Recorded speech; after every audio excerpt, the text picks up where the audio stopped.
Hello, welcome again to Expat American. What is Russian Orthodoxy? I'm here with a Russian Orthodox priest, and he's gonna take us around Russia, not in Moscow, and let us know what this religion is.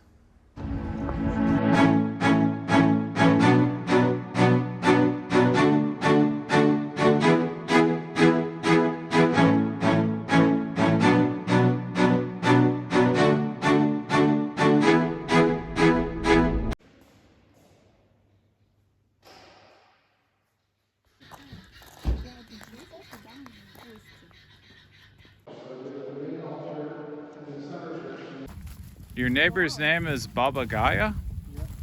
Interesting. Baba Gaya. Babushka Gaya.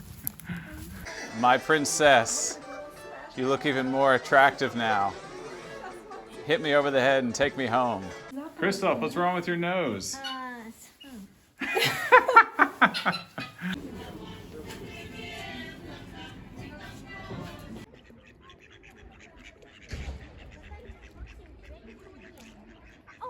Where are we?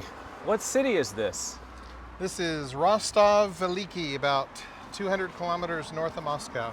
We have an ancient cathedral over here built in 1512, and then it's surrounded by one of Russia's most famous bell towers, Kremlin wall, and a number of other churches, and all of that was put in the late 1600s.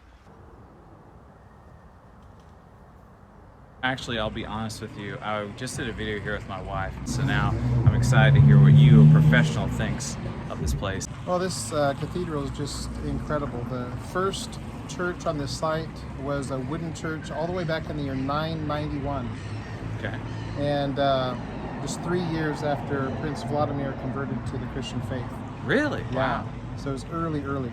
And then later they had a fire in the 1100s, and they built a big cathedral here, and hundreds of years go by and started getting old, and they decided to build a new one. Mm-hmm. And they built this cathedral that you see right here. It was over finished, my shoulder? Yeah, in 1512. Wow. So just to understand the timeline, Martin Luther was still a Roman Catholic monk whenever they started having services here. Wow. And it's really interesting. The relics, the body of Saint Leontius, one of the early bishops here, is actually buried here. But he wasn't at the time. He was in what they call a reliquary made of solid gold that was in here. And then in the early 1600s, they had what they called the Time of Troubles here in Russia. It was after the fall of the Ruriks, but before the rise of the Romanovs. And the Polish armies came through here, and they were pillaging and plundering and killing and destroying cities and villages. And they came here to Rostov, and they came to this cathedral before the Kremlin, before the bell tower, before any of the other churches were built. They came to this cathedral and pounded on the doors and besieged it for several days. And finally they broke through and they killed everybody inside, just blood everywhere. And they took this solid gold reliquary, and they took this holy Christian saint's body, Saint Leontius, and they just dumped it out on the ground like it's garbage. But they wanted the gold. So they took this gold reliquary and they took it back to Poland and did whatever they did with it. And the people of Rostov that were still alive in this area, they didn't care so much about the reliquary and the gold, but here is this great Christian hero. You know, just imagine if you saw the grave of somebody, you know, you respected desecrated, you know, be it Martin Luther, John Calvin, you know, whatever your tradition is, somebody that you really respect as a great Christian, their grave is desecrated. Right. It's the same idea. And they said, never again is anybody going to desecrate the relics of this holy saint, Leontius. And so they did not make another reliquary to put his bones in it. They dug a deep hole and they buried him under this cathedral. Oh, wow. Okay. Yeah. And so hundreds of years go by. In the 1900s, of course, we have the revolution. We have 74 years of atheistic communism. We have many churches destroyed and relics desecrated and Christians killed. And during that entire period of time, his relics were never bothered because he was buried. And the communists never messed with his burial site. And now communism has fallen. You know, Russia freely practices Christianity again. And his relics are still here. And there's a lot of people that to this day will come here to this church, and they will, they will remember and honor this great Christian, Saint Leontius, who lived here. I'm glad you said that. That's a very important point to make, that in Russia there's complete religious freedom now, because I'm surprised at the comments I get. A lot of people that watch the channel, they just don't know, they don't realize the freedom that you can be any religion you want now. I'm Protestant, you're Orthodox, and it's up to people who live here what religion they want to practice. Exactly. They have complete freedom. You can be any religion you want. You can homeschool your kids. You can send them to a private school. You can send them to a public school. There's really every type of person here, just like there is in America. Right. Now, do you speak Russian? I do. I'd say in most contexts, I'm able to get my point across and be understood. It's when you get into more detailed things. I've been here 6 years, so I know quite a bit of Russian, but I still have a ways to go before I'll be ready to, lead a Bible study on Matthew chapter 4. I'm not quite to that level yet. I can't do that, but I have a Russian wife. Well, that helps.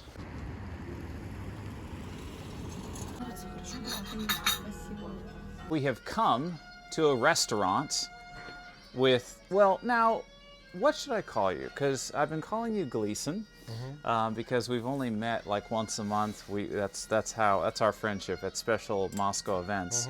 But I don't want to offend you or people who like and love you that might watch this video. You are Joseph, I'm Joseph, so that's why I was doing the Gleason thing. But you're an Orthodox guy. If you can try guy. not to confuse us, that would be Exactly. So what should I call you?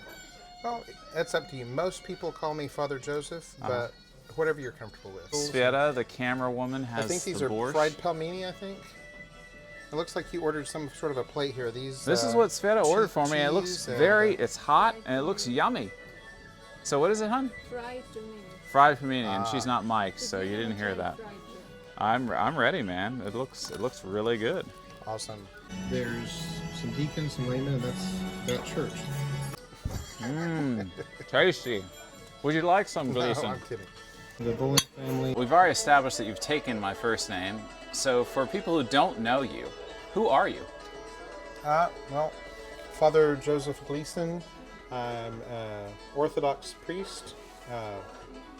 My wife and my 8 children and I were all Americans, so I didn't marry into Russia. We didn't know Russian. We didn't have any Russian relatives.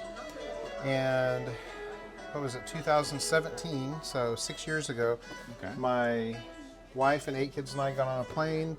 We all moved here to Russia, and we've been living here in Russia ever since. Oh, wow. Here we go. Here, I'll trade you. There you go. Oh, man.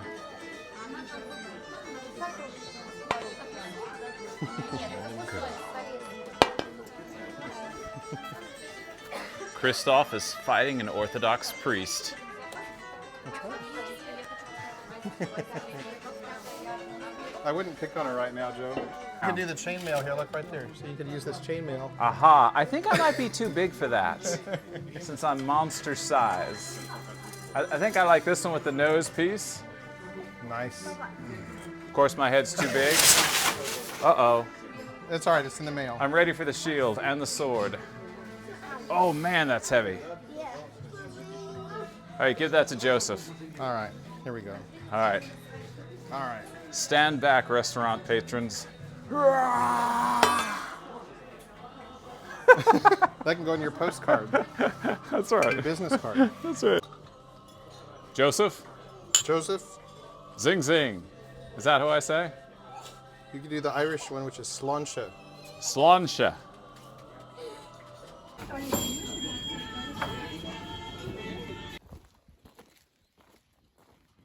We have come to Father Joseph Gleason's church. This is where he serves. So what can you tell us about this building, Joseph? Well, it's pretty interesting. It was built in 1870 as the Church of the Holy Theophany, in Russian Bogayavlenia. And for a number of decades, they had church services here. And then, unfortunately, as happened with many thousands of churches during Soviet times, the communists shut down the church, forbid people to meet here. And I think they even turned it into a dance hall and a bar for a number of years. And that's unfortunate, but at least they preserved the building. And towards the end of it, they really trashed the place. There was literally just a bunch of trash inside the building that people just left there. And then a number of years back, a really good local monk, Father Ignati, got together with some kids who were volunteering, and they cleaned up the church. And then little by little over the years, through donations, they have been fixing things up, repainting, repairing things that were broken. And there's still a long ways to go, but they're really making some good progress. It's very interesting you mentioned about communism.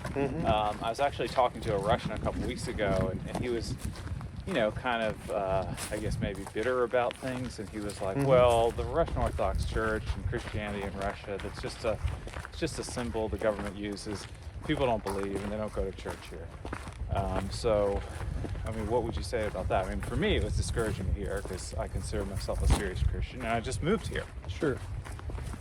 Well, I mean, just like anywhere, in America, in England, anywhere you go, you're going to have a mix of people. You're going to have people that are not Christians at all. You're going to have people who are nominal Christians. They say they're Christian, but they don't really live it. You're going to have people that go to church occasionally when it's Easter, when it's Christmas. And you're going to have people who are in church every time the doors are open, and they really try to live their life for Christ in obedience to Him. And it's really no different here. You have millions of people who fit in each one of those categories. So have I met nominal Christians here? Lots of them. But have I met really serious Christians who really go to church regularly and try to live their lives for Christ? I've also met a lot of those. So in that sense, it's a lot like everywhere else you go. Do we have stats or percentages on this? That's really hard because it's a matter of the heart. You ask anybody that says they're a Christian, are you really a Christian? They're going to say yes. But as far as the people that actually attend church, it was very, very low. So by the end of the communist time, the end of the 80s, and then finally just after that in the early 90s, it was maybe 1 or 2% of Russians were actually going to church. And I've heard various numbers, but I've heard from certain sources that the number now is up to about 7%, which, we're talking millions and millions of people. It's a big country, so 7%, that's millions. Historically, in America, it was a huge number. It was like 40%. Unfortunately, I would like it to stay that high, but in America, it's dropped to about 17%. So, you look at the trend. I would like to see the trend up everywhere. Unfortunately, the trend has been down in America. Church attendance has really dropped off, but it's still higher than it is here. But on the flip side, you have church attendance rising here, and you have 30,000 churches being built just in the past 30 years, which is like, it's an average of like 3 a day. So it's an unprecedented building of new churches. And these are not empty buildings. I've been to some of these churches, and there's priests there, there's people that show up for services. So I would have to say actually it's quite encouraging when you look at a country that was persecuted so badly.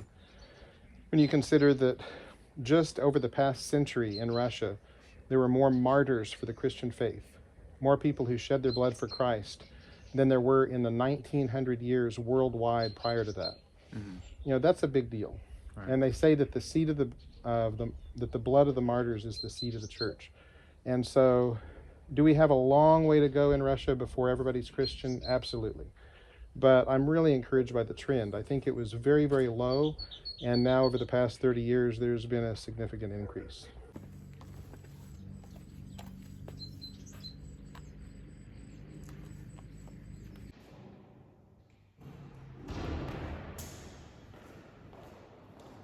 Looks old, but you established that already.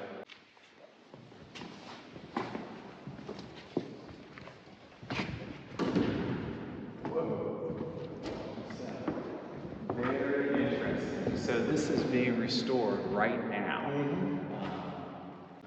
And what's this thing in the center of the room? It was a gift to us, and it represents this church, specifically the baptism of Christ.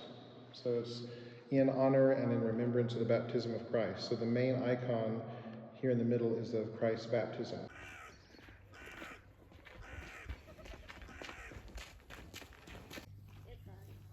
The tire's out, so the return will be.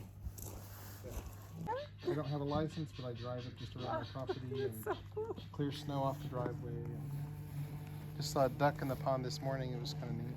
We have now driven over here to Joseph's house, Father Joseph Gleason's home, and he's going to give us a little tour of this house that he's working on. It was built in 1912 when Tsar Nicholas was still the emperor over this great land. Wow. And I love the Nalichniki. It's almost like a Russian fairy tale. I would not be happy if the house didn't have it. It gives it such character and beauty, and makes me feel like there's a little piece of old ancient imperial Russia, right here. I've been wanting to take a closer look at a house like this, and now I've found someone who has it. Yeah, I love it. And then most of it is add-on that somebody did maybe 10, 15 years ago. And then after we bought the place, I have added insulation, more siding. We've added another room on. So we've done a lot of improvements, but this particular part right here, this goes way back. Looks like the foundation's being improved. That looks fresh. The concrete on the side. Our chickens are out in the yard, but the guineas are in here for now. Wow. She's not supposed to be here. No, she's not supposed to be there. And then the goats. They're really sweet goats. Привет. Hi there. Do you have green?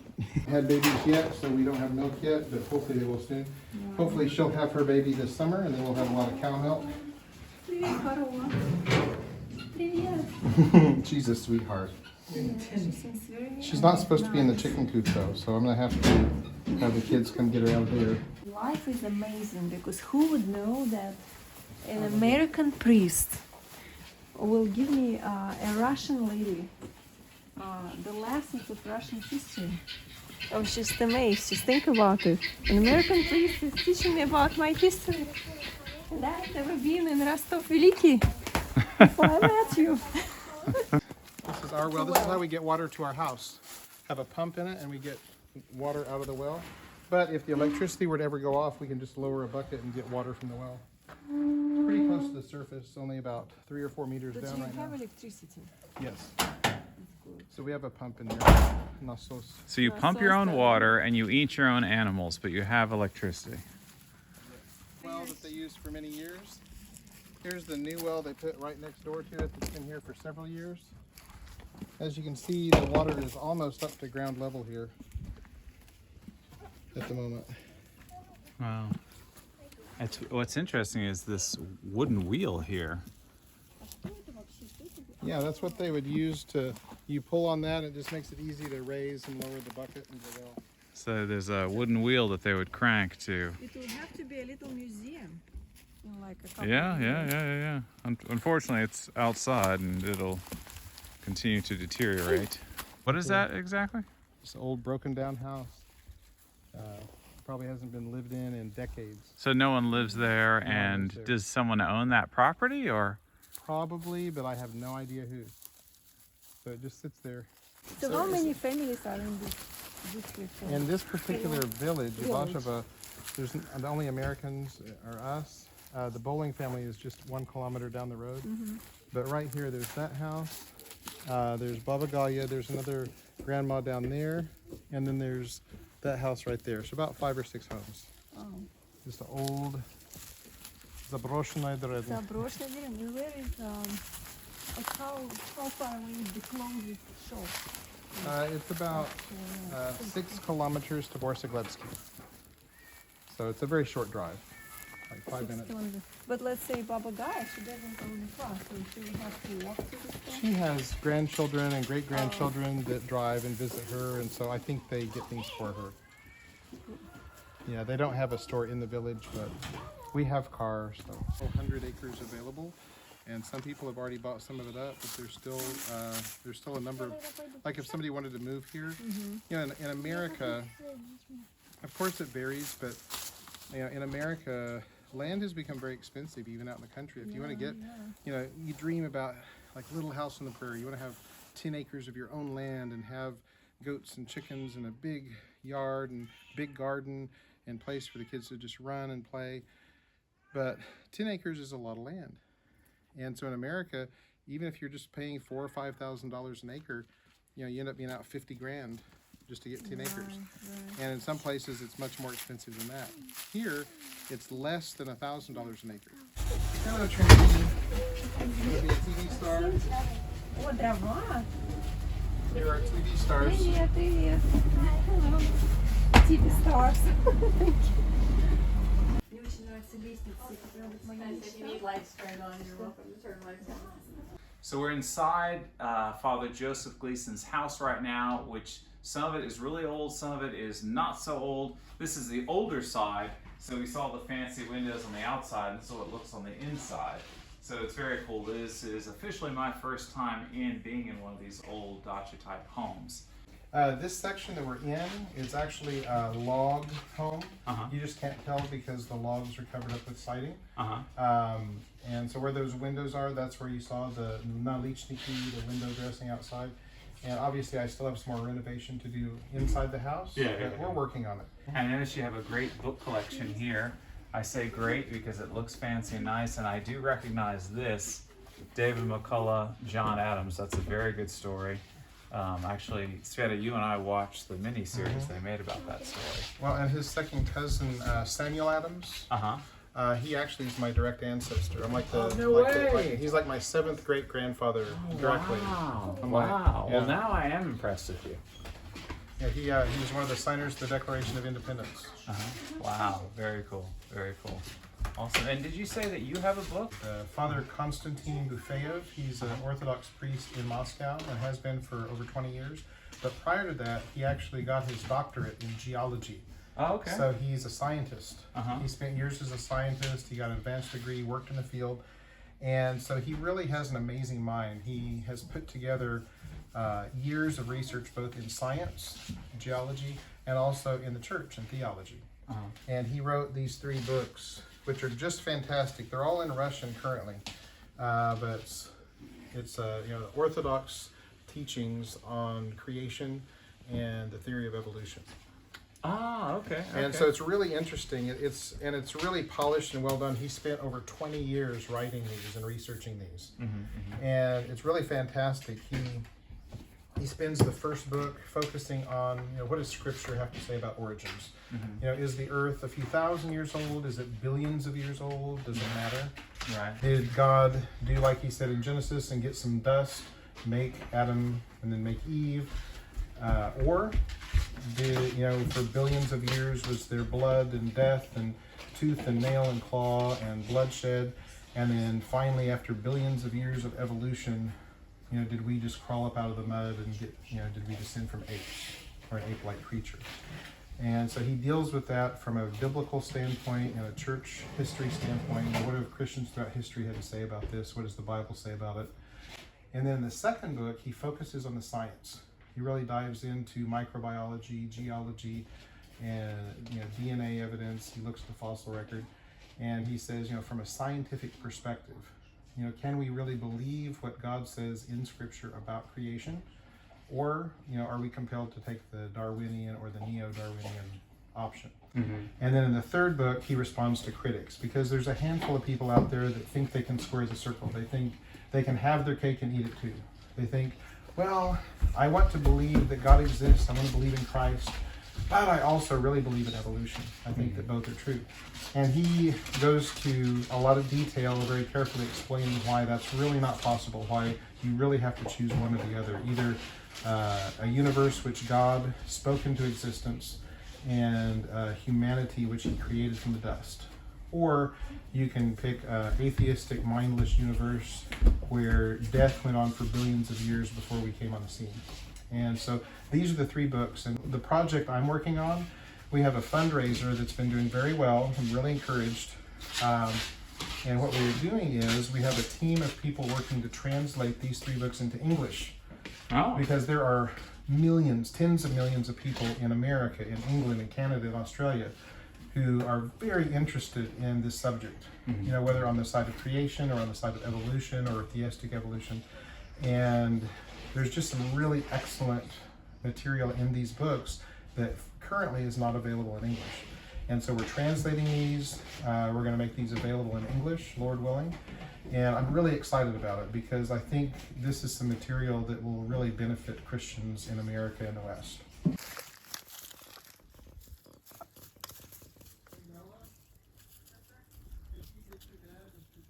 All right.